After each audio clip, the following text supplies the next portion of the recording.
Good evening, everyone. It's 6:30, and I call to order the regular meeting of the Victoria City Council. Please join us in the Pledge of Allegiance.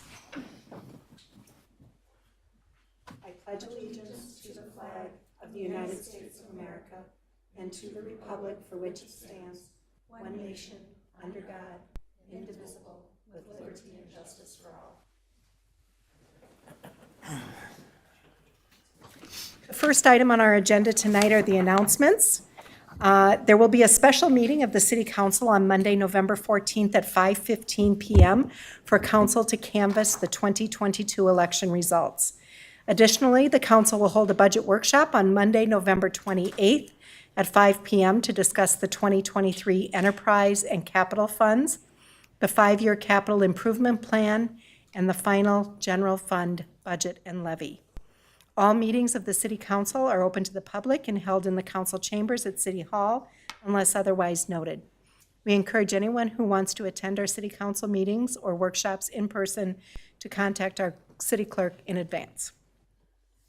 In other announcements, Halloween in Victoria is being hosted by the Victoria Business Association on Saturday, October 29th from 1 to 3:30 p.m.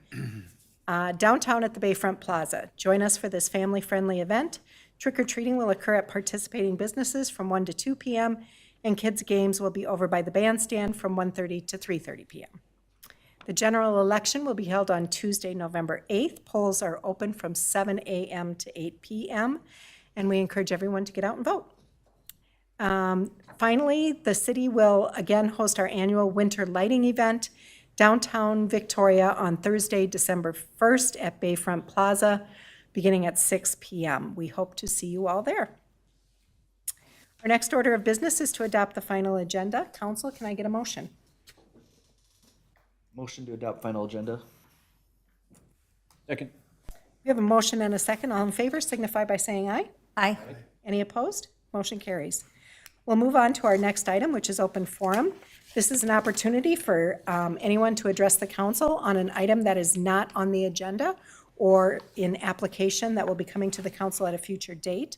No one has registered in advance to speak this evening, but if there is anyone in the audience who would like to address the council, please approach the podium now.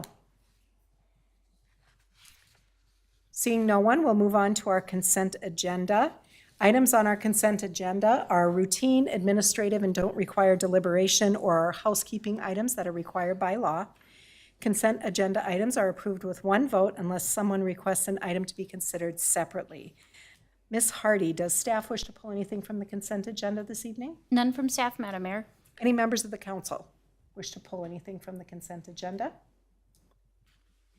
And anyone in the audience? Seeing no one, I will take a motion to adopt the consent agenda, please. Motion to adopt the consent agenda. A second. We have a motion and a second. All in favor signify by saying aye. Aye. Aye. Any opposed? Motion carries. Now moving on to our regular agenda. Item 6.1 is to review the final plat for Downtown West Phase 1. Presenting this evening is Jen Brewington, our Community and Economic Development Director. Ms. Brewington, welcome. Thank you. Thank you, Mayor, members of the council. So as noted, we're going to be discussing the final plat for Downtown West Phase 1. So in 2016, the City Council adopted a downtown master plan, which guided the 13.5-acre site as a mixed-use neighborhood with commercial, office, and residential uses throughout the site. In January 2020, the City Council authorized an infrastructure feasibility study to evaluate street alignment, site grading, stormwater, and other recommendations on project site phasing. In October 2021, the City Council authorized a preliminary development agreement with Kraus Anderson Development Company on a proposed Phase 1 project in Downtown West. In July of 2022, the Planning Commission and City Council reviewed and conditionally approved the site plan, preliminary plat, and conditional use permit applications. On September 20th of 2022, the Planning Commission held the public hearing and reviewed recommendations to amend the comprehensive plan future land use guidance from park to downtown mixed use future land use category. Access to the site is proposed to come from Steiger Lake Lane and the Central Green public spaces. The proposed development site does propose to plant 24 trees and 24 shrubs on the Phase 1 site. The proposed planting quantities fulfills the requirements of the Victoria Zoning Code, Section 33, which is the landscape and open space requirements. Planning Commission reviewed, developed, and recommended amendments to the Victoria Zoning Code, Section 20, which is the off-street parking and loading, to facilitate the proposed Downtown West phase development. Downtown West subzone area was created and identified a 1.5 parking space per dwelling unit requirement for multi-family residential land uses within the Downtown West subzone. To address the proposed shared use of parking spaces, a shared parking license agreement has been drafted, outlining the terms of the applicant and apartment building use of public parking spaces.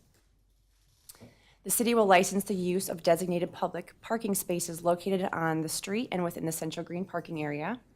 The city will license the use of the spaces, although not an exclusive use, and the property owner will be responsible for maintenance of the licensed spaces. Now, I just want to direct you to the screen here. So everything in red is what was addressed and is addressed in that shared parking agreement.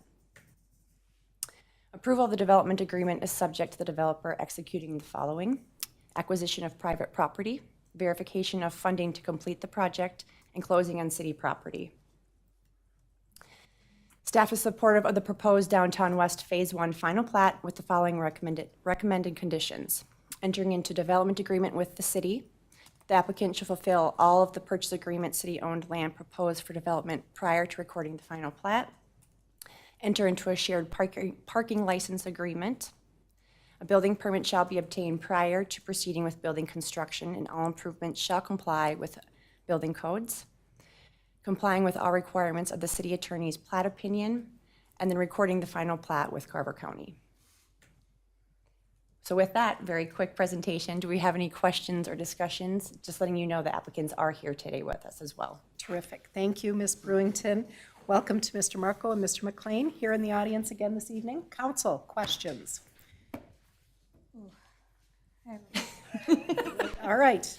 Councilmember Black, kick us off. Sorry, guys. I don't know who's going to kick us off once you're done with your turn. Somebody else is going to have to be the designated kicker off. I know.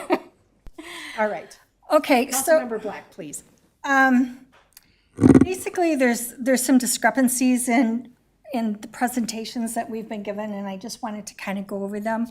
One of the things when I was going through everything was when you presented the Kimley Horn presentation on the parking demands, they said 194, and when I did the count, they were one bedroom more than what you actually have. So it's 193 and not 194. I did want to make sure that you still say that we have 178 underground parking. Yeah, okay. We're seeing nods from the gentleman. Yes. Yeah, please, come to let's put it on the record officially. Tim Marco, 3340 Republic Avenue. Madam Mayor, Councilmember Black, correct. 178 below grade. We had 177. We got another one through some striping and some efficiencies. So right now it's 178. Okay. With the 16 in the shared area, that gets us to the 194. Well, actually, if you have the 178, they keep showing 15 in that section that's facing your building. So I think at this point, we could do the 15, and then the difference would be 25 parking spots on the side street for the demand, if you need that. Okay, so this sketch is showing 16 spaces Yeah, on the but there green. aren't 16 there, there's 15. Or did you get 16 out of there? Councilmember Ms. Black, Brewington? Councilmember Black, members of the council, or maybe, yeah, you are correct on what you just stated. There's 15. Yep, well, 16 is what we had designated, and then 25 on the street parking. Okay. This right here says 24, this is a little bit a typo, but yes. Right, well, there's typos, like they said that, in one of them it says there's 193 bedrooms, but there's 191. And when I was looking through this presentation, it had 100, it still has, some places it has 178, some it has 177, one spot I found 176, and then it should be 193 spaces, which would give you 25 on the street, 15 in the circle, which I'm hoping that one of those will give us enough space to do the, we need one handicap, so we need it a little wider.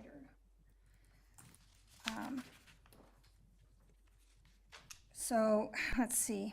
The one thing that I was, and I may be ahead of ourselves here on the development agreement. When we came to the parking agreement, it was my understanding that we were going to do 1.5 per, but we were going to go by the 193 for the parking, which would be the 15. That would be part of the parking agreement, and that the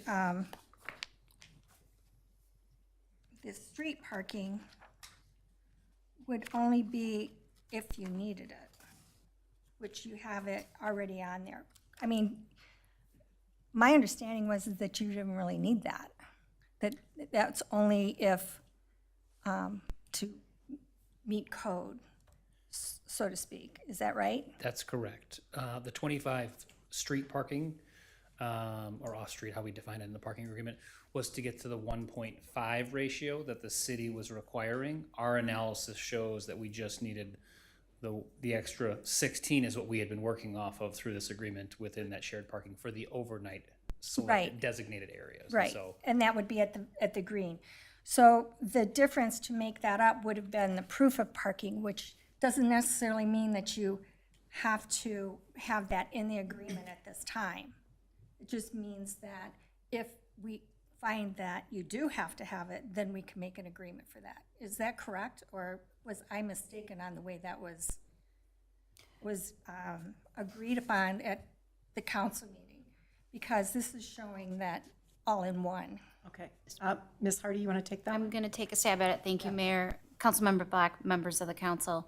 So lots of complex, lots of moving pieces on this project. And I want to start off by saying that we had 12 different people working on documents, and there are some housekeeping things that we will address as we finalize everything. So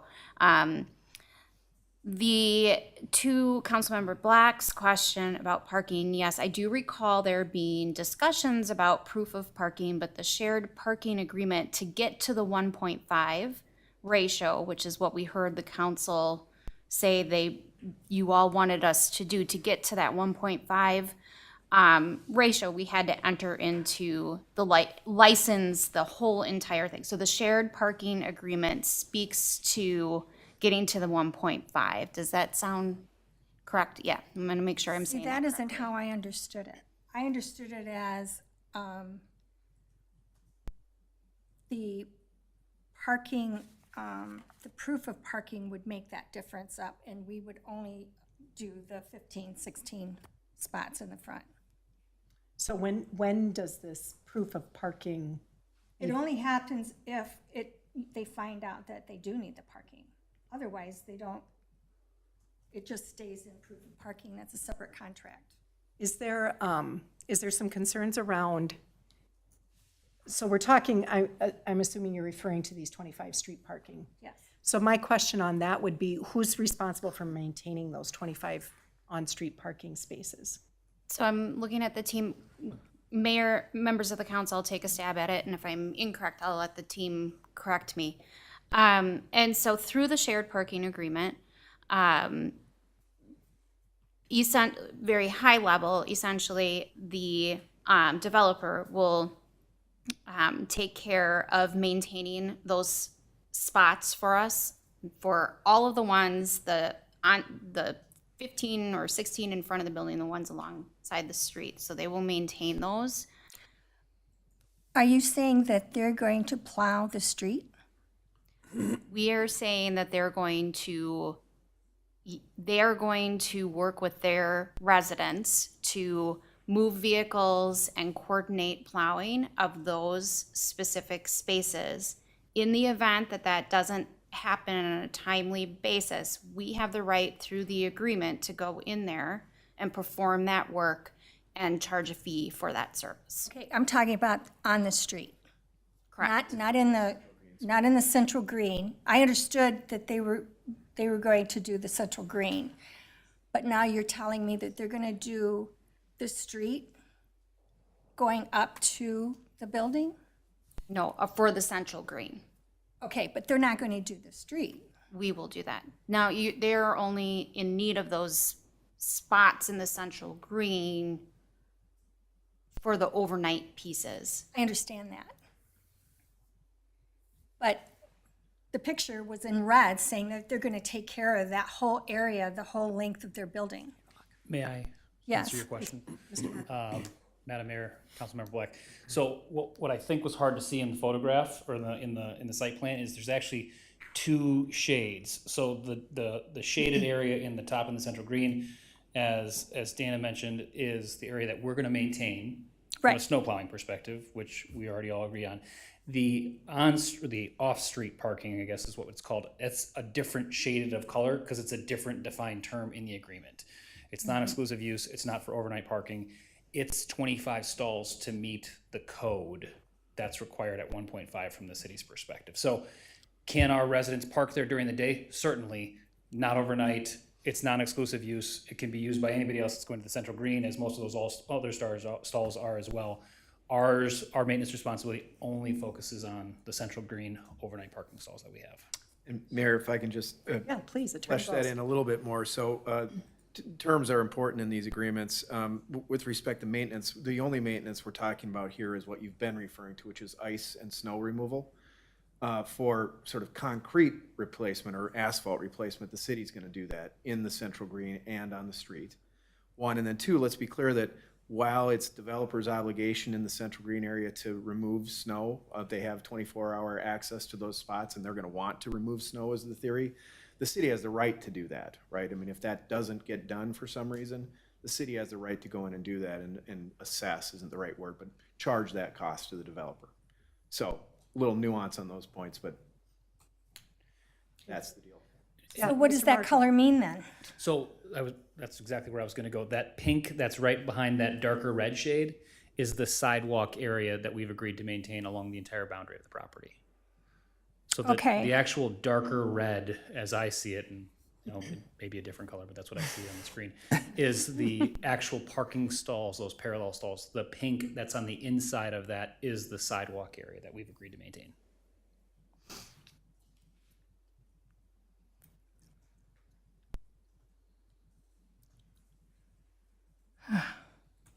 And it's no different than any homeowner having a sidewalk outside their house. Well, yeah. Because the homeowners, whether they want to or not, or understand it or not, have to maintain the sidewalk outside their house in terms of snow. So this is no different than that. That's why I think that's why it's there. It is a little confusing. Yeah, The way that it looks, but beyond that, I see it now with the blue in the front would be the parking stalls. The blue stripe in front of those stalls, I'm assuming is where the parking is coming in. Okay. So wouldn't they be responsible for doing that sidewalk anyway? Yeah, that's why they're just denoting it here, saying that's. I know, but they're saying that they're doing it because of the parking agreement. Well, Mayor and Council, it's right, as Councilmember said, that abutting landowners are ultimately responsible for removing snow, whether it's a residential landowner or a commercial apartment building landowner. Does that occur 100% of the time? Probably not, but that's the basic legal framework in most cities, including your city, that the abutting landowner is responsible for snow removal from sidewalks. So Right. you're right that this is repeating what, the agreement is repeating the way things would work otherwise. That's true. Did you come up with the parking management plan? Because I didn't see that. As far as, My understanding was that for your residents, you needed to come up to have a parking management plan for them so they knew where to park and that type of thing. Well, we have a stall included in the rents. That's the way we're planning on operating the building, and we will permit the spaces for the overnight parking. That's part of our management plan. Okay. Councilmember Black, anything else?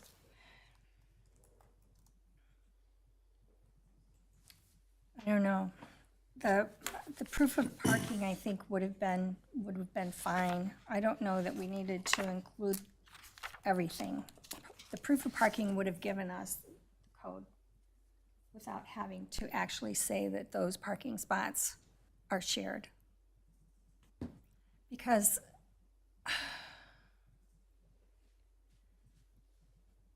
they're not paying anything into the parking fund. They're just gonna keep their sidewalk clean. Mayor and council, if I can just say, again, terms matter. And so I don't want to say that I'm disagreeing with the point you're making, because I'm not sure I fully understand the point, but the amended code language that talks about a landowner in this situation that's providing residential, needing to provide, if they don't provide the number of spaces that are required on site, they need to have an agreement. That's the code. Well, that's what the code provides. So that proof of parking language doesn't appear in the amended code language. It refers to an agreement. And so this agreement is intended to satisfy the code language that requires an agreement if you're going to use off-site parking to satisfy your parking requirements.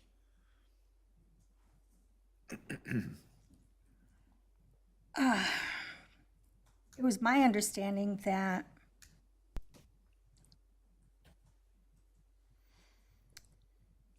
that was how it was going to be done. It says, if pursued, the city may recognize the shared use of the 40 parking spots requested to demonstrate proof of parking. I don't know. That was my understanding on it.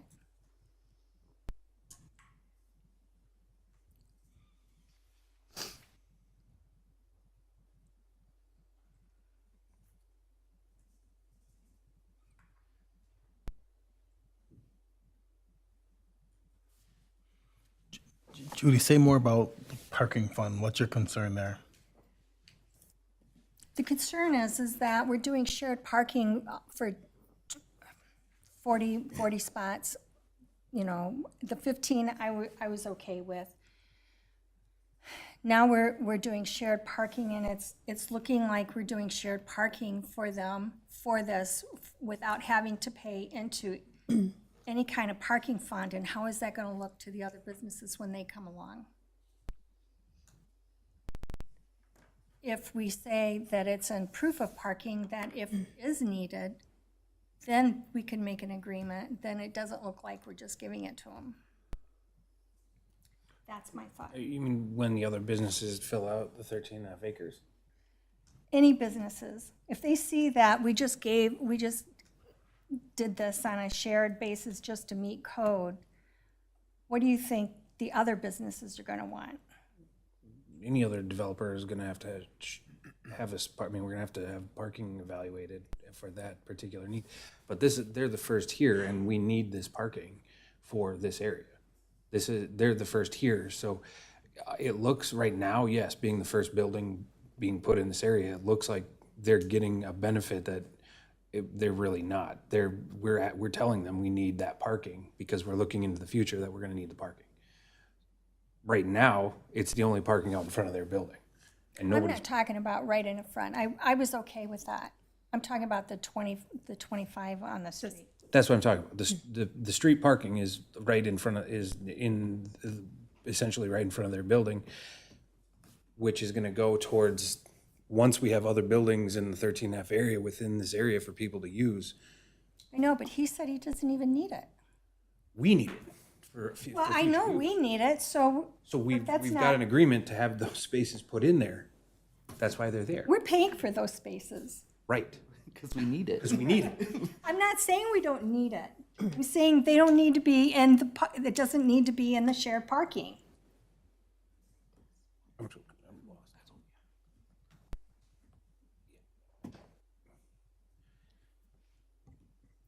Councilmember Black, Mayor, Mayor, members of the council, we can definitely discuss the shared parking further, but I honestly think we need to have that as a separate agenda item. We're not going to solve that tonight.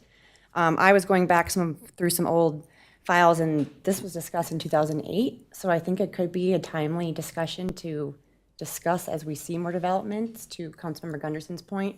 As it develops out there, we're going to have this conversation again. I just don't think right now we're going to solve that for this project. And it is a bit unique compared to the other shared parking agreements we have in the community. They're offering to maintain their piece of it. We maintain the public pieces that are already currently shared parking.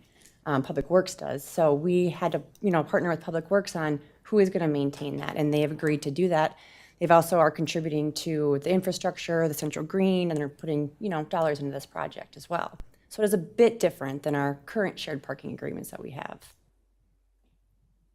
Yeah, Ms. Hardy, please. Just a quick note, thank you, Mayor, members of the council. So just want to make a point that without the additional, the way that the code was amended just recently for adding the downtown west subzone, without the additional 25 spaces, they're not going to meet the 1.5 parking ratio. So the parking agreement would impact this development agreement. Okay. All right, council, other questions? I do have a, Yeah, Councilmember Hebert. if we're changing subject, there was one bullet point that said verification of funding. Just curious to know what that looks like. When it was Kraus Anderson, I wasn't as concerned, but what does that look like? What do you have to show for that verification of funding? Well, I think maybe I could start, Madam Mayor, Councilmember Herbert. The purpose behind that, from our perspective, was to make sure that there wasn't a scenario created where we just buy the land and then sit on the land for, any amount of time. And so the verification of funding will essentially just be our lender signed agreement that we would provide at closing and show that we've got the necessary proceeds to cover the entirety of the project. Not just right? the, Not just the, Yeah, exactly. okay. So, in a $40 million project, 65% loan to cost or 70, right? They'd be saying, here's a $30 or $28 million loan that we've got agreed to close on the property, so that you all know that from the day we close and start construction, it gets us all the way to completion. okay. Okay. Council, other questions, comments? All right, seeing none, we're looking for 3 separate motions this evening. With that, I will entertain the first motion. Motion to approve the First Amendment to the purchase agreement. We have a motion. Can I get a second? Second. We have a motion and a second. All in favor signify by saying aye. Aye. Any opposed? Motion carries. I will entertain the second motion, please. Motion to adopt resolution approving the final plat for Downtown West First Edition. We have a motion. Can I get a second? Second. A motion and a second. All in favor signify by saying aye. Aye. Aye. Any opposed? Motion carries. And the third and final motion, please. A motion to approve the development agreement as presented. Second. We have a motion and a second. All in favor signify by saying aye. Aye. Any opposed? Motion carries.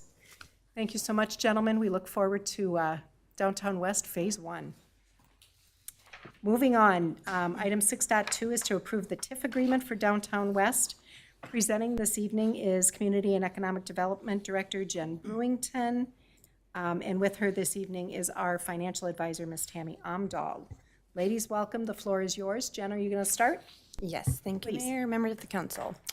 All right, just some background information. So on July 25th, 2022, a public hearing was held and the City Council adopted a resolution approving the establishment of the TIF District number 1-8, adopting the TIF plan. City staff proposed providing TIF assistance to facilitate the redevelopment of a 2.1 acre site to provide the construction of a 145-unit market rate apartment building. TIF will be used to pay for public development costs such as land acquisition, site grading, improvements, underground and above ground utilities, and parking. Staff believes the proposal is in line with the downtown master plan, the 2040 comprehensive plan, and meets City Council's strategic goals for the site. The estimated average annual tax increment from the project is approximately $400,000 over 26 years life of the district. The developer will receive 97% of the increment for reimbursement of up to $3.8 million of the development costs with interest based on the maximum terms of 15 years. The city will receive 3% of the increment to reimburse admin costs, and the city will receive 100% of the increment for reimbursement of admin costs and public improvement costs over the remaining life of the district. This agreement conforms to the development objectives set forth in the TIF plan. The developer will obtain all required permits, license, and approvals, and will meet in a timely manner all of the local, state, and federal laws and regulations. The total development costs shall be paid by the developer, and the city shall reimburse the developer for the public development cost in the reimbursement amount solely through the issuance of the TIF note. The developer and city agrees to execute an assessment agreement, and the project will be constructed by the developer on the development property in conformity with construction plans approved by the city. Any questions regarding that? Terrific, thank you. Council, questions on the TIF agreement for this? No, they just need to change it to 178. On the covered parking? Yes. Okay, noted, thank you. All right, any questions for Ms. Brewington? We also have Ms. Amdahl in the audience, our TIF expert who can answer any questions around that agreement. Seeing no questions, I will entertain a motion. I make a motion to adopt resolution authorizing the execution of the tax increment financing assistance agreement for District Number 1-8. Second. We have a motion and a second. All in favor signify by saying aye. Aye. Aye. Any opposed? Motion carries. Moving on, item 6.3 is to approve the regional stormwater management agreement with the Minnehaha Creek Watershed District for Downtown West. Presenting on that topic is our city engineer, Ms. Kara Guerin. Ms. Guerin, welcome. Good evening, Mayor, members of the City Council. I'm just going to switch presentations here quickly, but we are in the same area as the last agenda item. So this next item is improvement of a regional stormwater agreement with Minnehaha Creek Watershed District. What that speaks to is, as part of the Downtown West improvements that's currently in the design phase, the city's proposing to construct stormwater best management practices and facilities that would be available to serve not only the public improvements that the city will be undertaking the construction of, but also for development in the area. So we have a similar system in place for the existing downtown part of Victoria. Those regional facilities are actually located on the other side of Highway 5. But having this agreement in place allows us to allocate stormwater treatment capacity to development as it comes forward. Otherwise, the Watershed District would require each individual property within the downtown area to have their own stormwater facilities. So using this regional approach allows us to manage the land better. We do need to approve this agreement as part of this step in the process because we need that as part of the permit applications for both our project and then the Marco McLean building application for permit also needs that agreement in place. So really it's just communicating to the Watershed District that yes, we're intending to allocate capacity to development in the area, and what capacity we allocate is up to the city. All right, terrific. Council, questions? I had a question. Councilmember Black, please. Could we go back? The lines around the pond, that's going to be drive? Is that going to be drive or trail? So in the phase of improvements that have been authorized by the Council for Final Design, we haven't included the roadway construction or the sidewalk construction around these two BMPs. When we reviewed it, when the Council authorized Final Design, we discussed that we still need to work with MnDOT on the exact location of the reoriented connection of Steiger Lake Lane to Highway 5. So this current phase that we're planning to construct in 2023, we didn't want to start building portions of that and then potentially have to reconstruct it. So the council certainly will be seeing that as a future step as we work through the process with MnDOT of figuring out exactly what that access needs to be. Would you be able to put parking around that? The concept plans, Councilmember Black, Mayor, the concept plans that had been previously reviewed by the city did not include that, but that is certainly something that would be continued to be evaluated when we look to move past a concept for the area. So keep that in mind, guys. Very good. All right, other questions? All right, seeing no further discussion, I will entertain a motion. Motion to approve a regional stormwater management agreement with MCWD for Downtown West. Second. We have a motion and a second. All in favor signify by saying aye. Aye. Any opposed? Motion carries. On to 6.4, adopting a resolution receiving and accepting a feasibility report for our 2023 street and drainage improvements and call for a hearing on those improvements. Again, Ms. Guerin, this one is yours. Good evening again, Mayor, members of the City Council. This is a process that we actually haven't discussed for quite some time. So I wanted to just take a little bit of a step back and give a little refresher about the city's street improvement program. And I could talk about it for 3 hours, but I will spare you all that pleasure. We certainly appreciate it. But it was an interesting history. So back in the late 90s and into the 2000s, the city spent a lot of time and energy to come up with a policy for addressing street improvements on all of the streets in the city of Victoria. At the time, the city had streets that were either old or getting newly constructed by developers, and there was a distinct difference in the quality of those streets, and that really was just due to the evolution of standards in road building. So you had a large portion of the city that had streets that were in really bad shape. They didn't have curb and gutter, they didn't have drainage, very different than the way we build roads in new developments. So there was many studies, I have about 7 of them that were this thick as the city tried to come up with a fair and equitable way for repairing and reconstructing all the roads in the city. And after lots and lots of work, in 2003, the city did adopt the assessment policy that exists today that calls for 50% of the street and storm sewer costs of residential streets to be assessed to the adjacent property owners. That policy was written that in the downtown business area, that the council could assess up to 100% of the street and storm sewer costs in downtown.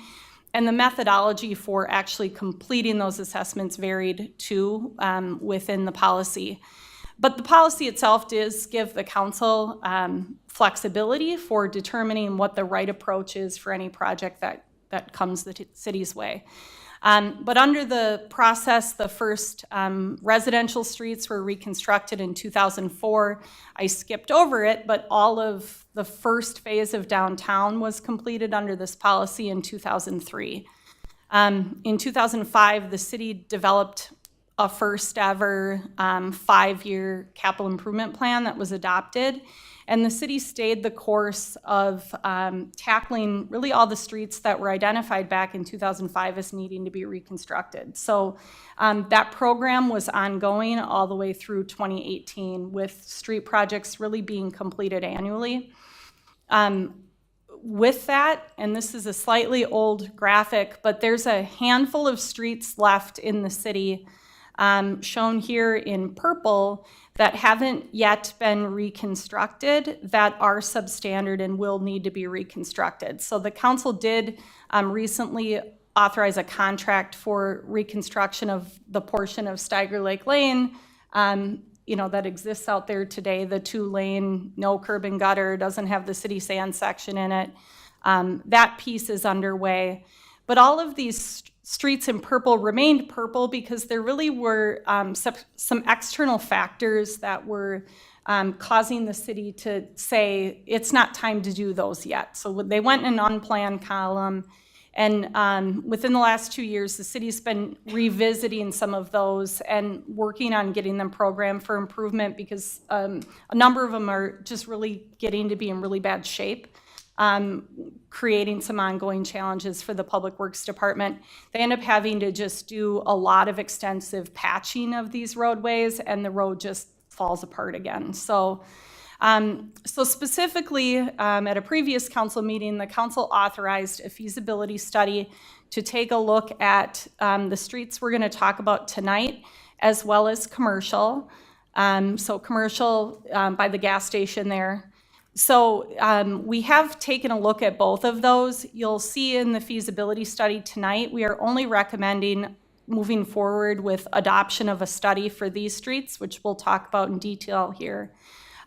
Commercial, we've decided that we need to just sit tight a little bit longer to find out what's gonna flush out with the roundabout conversation. The council had previously authorized some additional study of the potential for a roundabout at commercial. We'll be bringing that information back to the city before the end of the year.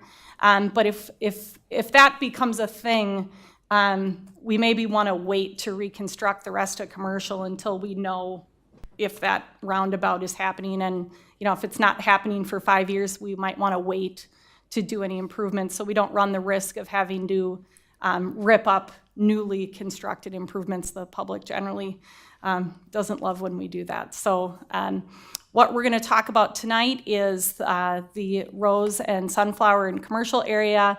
And then I do just want to note that, with these handful of streets that are left, all the streets in green have been reconstructed by the city since the adoption of that program since 2003. So many of you and many of your neighbors and friends had the pleasure of paying for your special assessment, or alternatively paid for the cost of a pretty robust road in the purchase of your new home for newly constructed areas. So that's my quick history about that program. But existing conditions, I just picked one of the roads to highlight. So this is Sunflower. Really, all of them are in similar degrees of condition. So what you're seeing here is there is no curb and gutter. And why curb and gutter is important is it helps convey stormwater. So if you don't have the ability to move rainwater as it falls adjacent to the road, that's where you'll start to see the road deteriorating.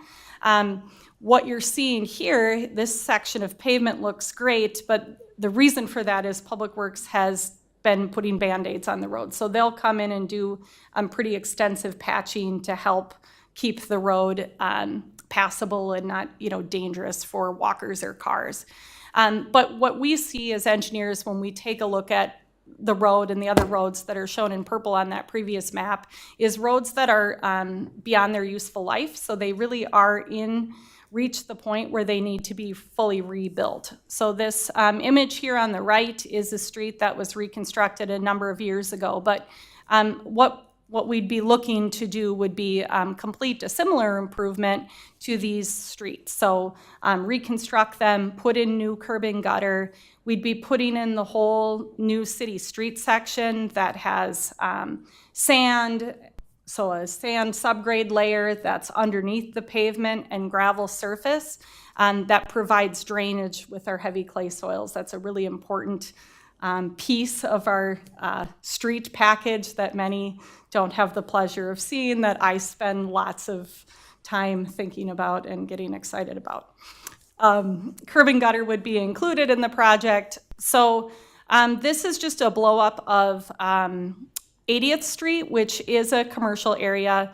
This road is wider than our typical roadway would be. We would reconstruct it to be consistent with the width that's out there. So there's on-street parking that occurs throughout this roadway, but we would be reconstructing it in its entirety. There is some existing curb and gutter along the north side of the road that we would be able to salvage, so we would leave that in place. And we are at the feasibility stage proposing that a cul-de-sac be constructed at the end of this road. Right now, if you drive down there, you kind of come into a park that's just like a kind of gravelly open field. The fire department and the public works department would prefer to see a turnaround constructed at the end of that to facilitate both emergency management and snow removal. The details of what that looks like and where it would sit would be flushed out during the design phase should the council decide to proceed with a project. But at this feasibility stage, we haven't included that in the scope. This is Rose Street. So Rose Street, once upon a time, used to actually go all the way through to Highway 5 in this area. But when, at some point in time, and Mr. Mark Kulsis may have been here at the time, with the Holiday gas station, the access was separated. So Rose Street just terminates at a dead end today. There is no turnaround proposed here today. The fire chief and the public works department did go out to the site and evaluated it and concluded that there really isn't enough room to facilitate construction of a turnaround here without having some pretty significant impacts on the existing property owners. So they did not recommend we include that in the feasibility study. This is Sunflower, so same thing, reconstruction of the existing street. And then the other thing that's kind of unique here is there's an alley that's actually has a name and is called Trillium Trail and has driveways with access off of it. So we would be including any needed improvements to that alley as part of the project scope. What isn't included in the feasibility study is replacement of the existing sanitary sewer system or the water system. What happens during these projects is during the design phase, the Public Works will evaluate those existing facilities, and if repairs or replacement are needed, that would be included in the project scope. So we certainly don't want to build a brand new expensive road that everybody's paying for over sanitary sewer that's falling apart, as an example. Now, I do know this sewer has been lined, so we aren't anticipating right now that we'd have to do any major improvements to the sewer and water, but that detailed analysis comes during the design phase. The reason for that is those costs are not assessed to the property owners. If we do any repairs to the sanitary sewer or water system, those are paid through the water and sewer enterprise funds with the funds you all pay with your utility bills into those funds. So I want to spend a little bit of time here on the project schedule just as an opportunity to highlight for both the council and the public what this process consists of, because there's a lot of steps before a project becomes a reality. So on August 22nd, the council ordered the preparation of a feasibility report. That's really the first step in the assessment process. Tonight, we're presenting you with the report. The council's being asked to simply accept the report and order an improvement hearing. So that's really saying, yes, we think this report's complete. Let's move this step to the public process. Prior to the public improvement hearing, we will host a property owner meeting, and we really intend that property owner meeting to be in a lot greater detail than what we might go through with the council. So we'll spend a lot of time going through this same type of presentation, but usually it's a deeper dive for the residents with the intent that when they show up at the public improvement hearing, they already have their questions answered and they're just prepared to tell the council their thoughts on whether they think a project should proceed or not proceed. So the schedule, if things move forward tonight, would call for that public improvement hearing to be held on November 28th. And that's the point in time where the council's really deciding, yes, we're going to go forward with this project or not. As part of the 429 process, because this project was initiated by the council as opposed to being initiated by petition, that would require a 4/5 vote to move forward. So, let's say you have the public hearing and you have a room full of people that are, don't want you to move forward with the project. 4 of you would have to agree to move forward with the project for the project to actually proceed to the next step. So that becomes a pretty important step in the process for these types of projects. The other thing I'll note is that once the council authorizes the preparation of plans and specifications, that's where you're really starting to spend a lot of money. Putting this report together is not a lot of time or effort, but when you're preparing plans and specifications, it is pretty significant. So you really want to feel pretty confident that you want to move forward with a project before you expend the engineering dollars to put a bid package together. What's significant? So on a $1 million project, you're probably looking at 15%. Compared to the report is just a couple thousand. So the next step, though, the council would need to approve the plans and specs to order the advertisement for bids for the project. And then we'd be asking you to accept the bids and award a contract in April of 2023. Construction, we would anticipate, would occur in 2023. And then after that step is when the project costs are known. At that point, we do final assessment calculations. The council would order a final assessment hearing, and that's where you'd be preparing to levy the assessments against the affected property owners. So right now we're just in preliminary stages, but those steps would occur. Typically, we would do that in the fall of 2023. Under some circumstances, we have delayed that a year if we decide to not put that second lift of asphalt down the first year. Sometimes we extend the project through another year. Typically, that only happens if we're replacing all the sewer and water, because sometimes we want to get through a freeze-thaw cycle to make sure no settlement occurs. Okay, so that's a little bit of background on the history and the process. Now, I do want to speak to some specifics related to this particular project and the assessment policy associated with this particular project. So what you're looking at here is a map of the area. So the properties highlighted in yellow all abut the proposed improvements.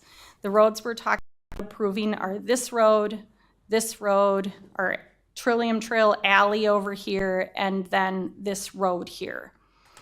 The area highlighted in blue, I would describe these properties' current use as commercial. So if you've had an opportunity to go over to 80th Street, these are all commercial properties. They aren't residential in nature. This little piece of property is parkland here. I have included it in the commercial portion because if that property had been developed, we would expect that it probably would have a similar land use to the property adjacent to it. The remainder of these parcels are residential. The ones highlighted here in green are a little bit unique because they have driveways abutting both 81st Street and the streets we're talking about improving. Generally under our assessment policy, what we did in the past is we only assessed them for the project that their driveway was on, so they wouldn't run the risk of getting assessed twice. That was part of the unit method that the council adopted back in 2003. 80th Street is a street that has been improved, but as best we can tell by reviewing the records, the property owners weren't assessed for those improvements. That road was actually reconstructed by Carver County, interestingly enough, as part of improvements to County Road 11. So the storm sewer from County Road 11 actually runs down 81st Street down to the Victoria Circle neighborhood. And I imagine that when they installed that giant storm sewer line down the middle of the street, they had no choice but to rebuild it.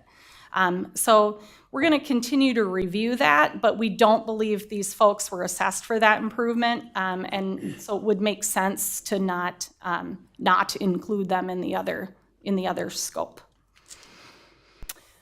This wonderful spreadsheet that is included in the draft feasibility report is what will become the preliminary assessment role in the final draft of the feasibility report.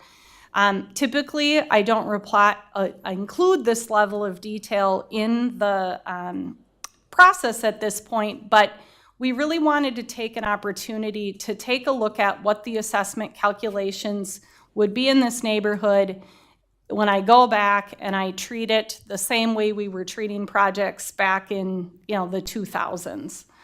So what you're seeing here right in this column, and I've separated the residential properties from the commercial properties because they are different. If we assess 50% of the street and storm sewer costs to the property owners there, they'd each be, the residential properties we're talking about now, they'd each be getting assessed $15,000. Now, we've talked about this previously with the Steiger Lake Lane assessments. Part of the policy and part of state statute states that the value of the assessment shouldn't exceed the additional benefit to the property as a result of completing the project. This is not an exact science for coming up with that benefit, but I've been doing this for 20 years, and this number, I think, is higher than it should be, applying the 50% cost share that we've done historically.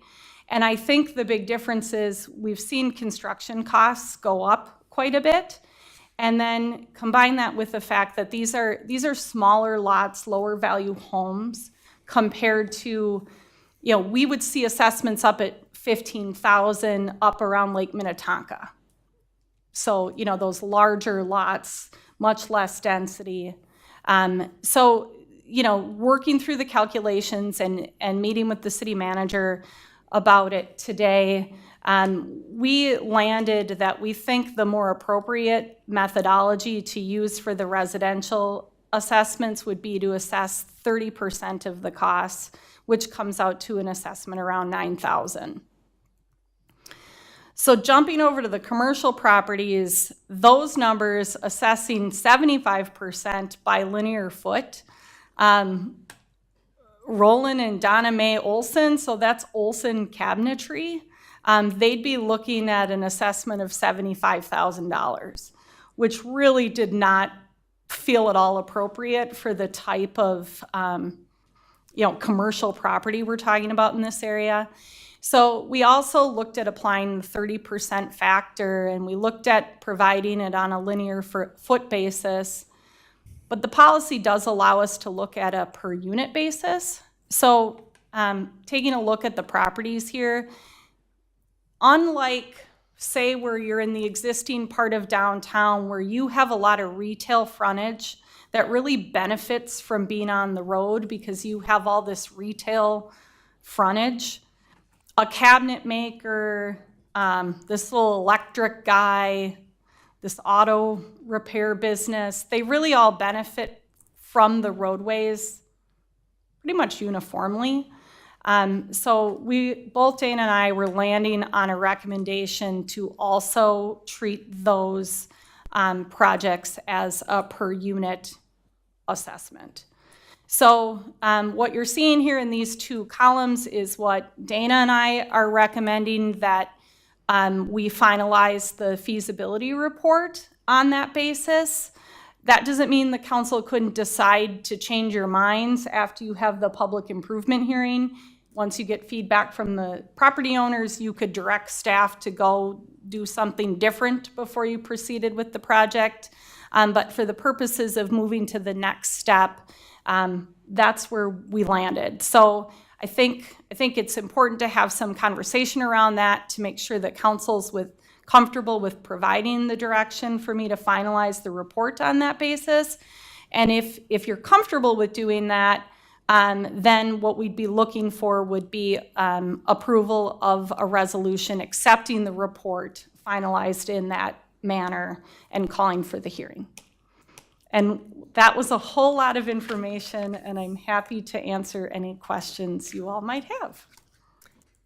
That is a whole lot of information, but those are roads that need reconstruction. There's no question about it. We've driven them often, and they are in tough shape. So my question for you is, on those roads, can we construct with curb and gutter within the current right-of-way that we have? Or will we need to acquire some additional property to do that? Sure. Mayor, members of the city council, we haven't identified any right-of-way challenges with the roads. The only thing would be, depending on what we need to do on Trillium Trail, we might need to get some temporary easements or right of entry agreements to do some grading on either side of that roadway. That's not uncommon. Typically that ends up not being terribly controversial, but that is something we would work through as part of the design process. But the rest of the roads, we, at least on this phase, and it is a desktop exercise, we haven't identified any challenges with that. Okay, thank you. Council, questions? My question goes to Trillium Trail. Is it a necessity? And how heavily trafficked is it? And because I'm looking at it, and some of the driveways are on the main street to the right. What street is that? Sunflower. Sunflower, thank you. Around Sunflower. There's 4 driveways that I could see that are on Trillium Trail. If you're going by the property numbers, 8072, 8090, 8024, and 1985. And then the other is a commercial. So I was just curious because if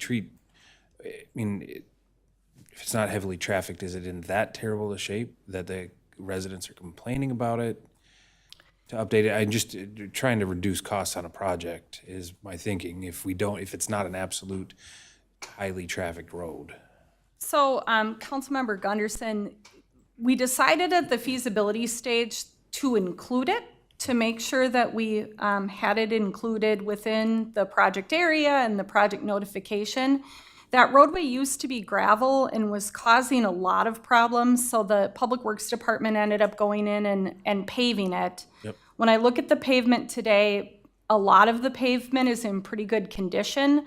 Either end of it is in pretty rough condition. Because we're gonna be doing a project in the area, I think we wanna make sure that we finish it or get it where it needs to be. But certainly, as we get into the design phase, we will minimize to whatever extent we think is appropriate.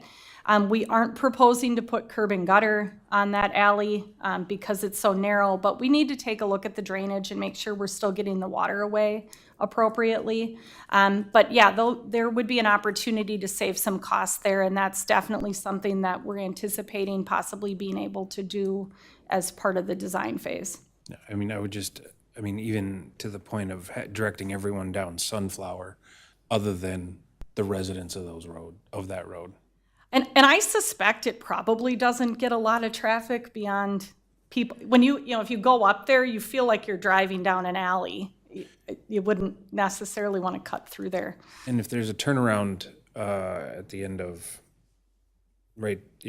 if there's a turnaround there, would that help the commercial businesses? The truck then wouldn't have to go down Sunflower and come out on 80th Street, correct? That would You be just do correct. you're saving some wear there. Good point. Council, other questions? You mentioned that, right, this was all initiated by council, right? There was not a petition by residents. I'm just curious, do we hear lots of complaints from, like, are we anticipating, like, this is something residents and business owners want to see happen in this area? Sure. So, Councilmember Roberts, what's sort of interesting about this neighborhood is we did a feasibility study back in 2011, I want to say it was, and there was a lot of opposition to the project at the time. What was happening at the same time was we were about to embark on a massive project on Highway 5 that would result in its closure for a year. So the business owners were pretty concerned about having, this project happen and then that project happen.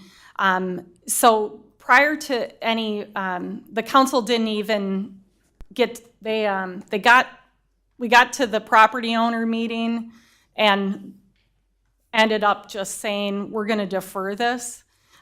So part of me suspects, because assuming some of these property owners haven't turned over, nobody wants to be assessed for an improvement, so they're probably happy they haven't heard from us in a while. But, the road is in bad condition, and the thing we say about road improvements is I can promise they're gonna get more expensive. So even at these reduced assessments, they are still a little bit higher than what was in the report from 2011. I think those were closer to 7,000 per unit off the top of my head. So, the cheapest time to do a road project is today. Inevitably always costs more. So, but we'll mail everybody a notice. We will host a in-person. We haven't had that conversation, but I'm assuming we'll do it in person.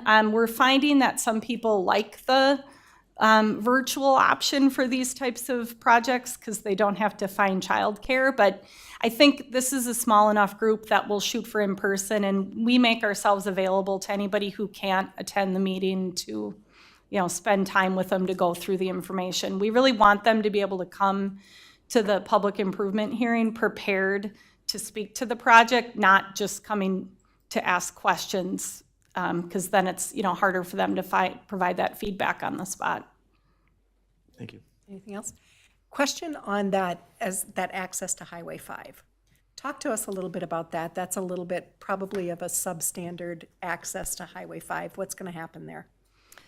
So Mayor, members of the City Council, certainly will take a closer look at that during the design phase, and I would anticipate having some interaction with MnDOT just to take a look at how that, it kind of comes in, if you drive it, one side's kind of tight, and the grades, it's dropping.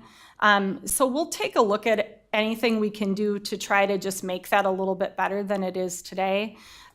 Someday, Highway 5 theoretically will be widened through this section, so there'll be only so much change we can make today, but it is a little, it's got kind of a weird angle, and then there's been some sightline challenges at that intersection over the years, and so you'll see the trees, limbed up to help with that problem, but that's something that we'd look at more closely in design. Great, thank you. Council, any other questions? All right. So, seeing no more discussion, I will take a motion, please. Can I ask a question? Yes, please, Ms. Karam, please. Mr. Vos, do you think they should make a motion first to have me finalize the assessment policy or the feasibility report like this, or are head nods sufficient followed by the recommended motion?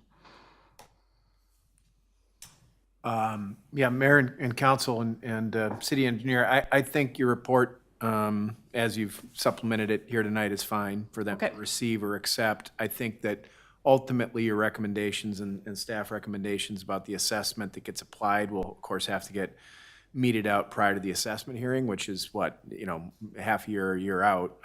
So it's good for the council to know that, but it doesn't have to be reflected in the report. Great, thanks. Terrific. With that advice, I will take a motion.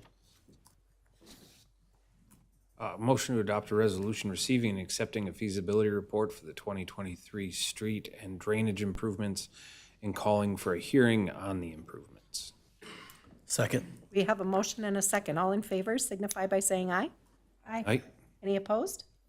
Motion carries. With that, we are on to reports and emerging issues. Attorney Vos, you're up first. Anything from you? I don't have anything, Mayor, thanks. All right, thanks. Ms. Hardy, anything from staff? None from staff, Madam Mayor. Members of the council, anything from the council? Councilmember Black. How's the toy drive going? Toy drive, he said, get all the boxes out, it's time. All right, terrific. But this is new. Mark your calendars, Saturday, November 12th, between 9 a.m. and 11 a.m. at the Deer Run Golf Club. Free paper shredding. And it's by Cornerstone Insurance is doing it. Terrific. Thank you. Anything else? Yeah, that's it. All right, terrific. Thank you to Cornerstone Insurance. Yeah. All right. Yeah, Councilmember Gunderson, please. With the moving deeper into fall, just wanted to congratulate all the area high schoolers that are on the section playoffs. Those are starting this week. So Waconia, Chan, Vic Chaska, all of our area, Holy Family, all of our area high schools that we participate with within the city. So Terrific, thank you. Anything else? All right. With that, there are no more items to come before the body this evening, so I will take a motion to adjourn. Motion to adjourn? Second. We have a motion and a second. All in favor signify by saying aye. Aye. Any opposed? Motion carries. We stand adjourned.